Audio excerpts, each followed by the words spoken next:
सीताराम दोस्तों, भाई आज मैं आपको दर्शन कराऊंगा वृंदावन में मीराबाई की उस कुटिया के जहां रहकर उन्होंने भजन किया था और कन्हैया को प्राप्त किया था।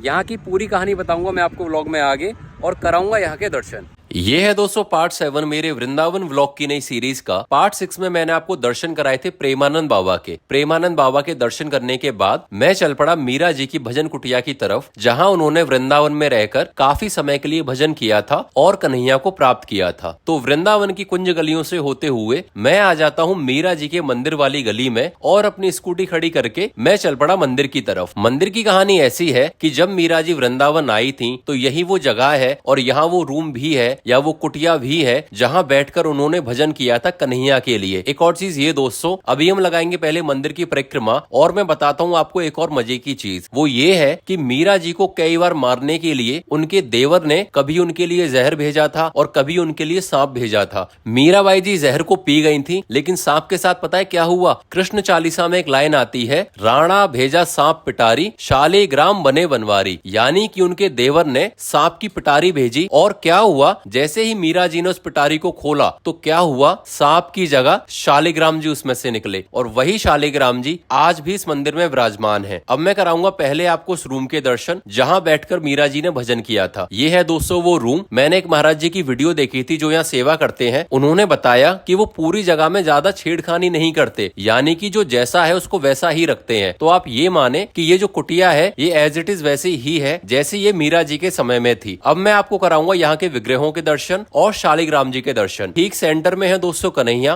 कन्हैया के राइट हैंड साइड पर है मीरा जी और कन्हैया के लेफ्ट हैंड साइड पर है राधा जी। अब कर लो आप उस शालिग्राम के दर्शन जो सांप से शालिग्राम में कन्वर्ट हो गए थे। ये है दोस्तों वो शालिग्राम। एक और चीज ये दोस्तों कि मुझे इन विग्रहों के बारे में नहीं पता कि ये मीरा जी के समय के हैं या इनको बाद में स्थापित यहाँ किया गया है। हालांकि मीरा जी जब यहाँ स्वयं विराजमान है तो ऑब्वियसली उनको बाद में यहाँ विराजित किया गया होगा और हो सकता है कि बाकी के जो विग्रह हैं उनको भी बाद में यहाँ विराजित किया गया है। तो अच्छे से कर लो दोस्तों दोबारा मीरा जी की भजन कुटिया के दर्शन और शालिग्राम जी के दर्शन। अब मिलेंगे आपसे अगले व्लॉग में नए मंदिर और नई कहानी के साथ। तब तक के लिए मीरा जी को सीताराम कहना ना भूलें।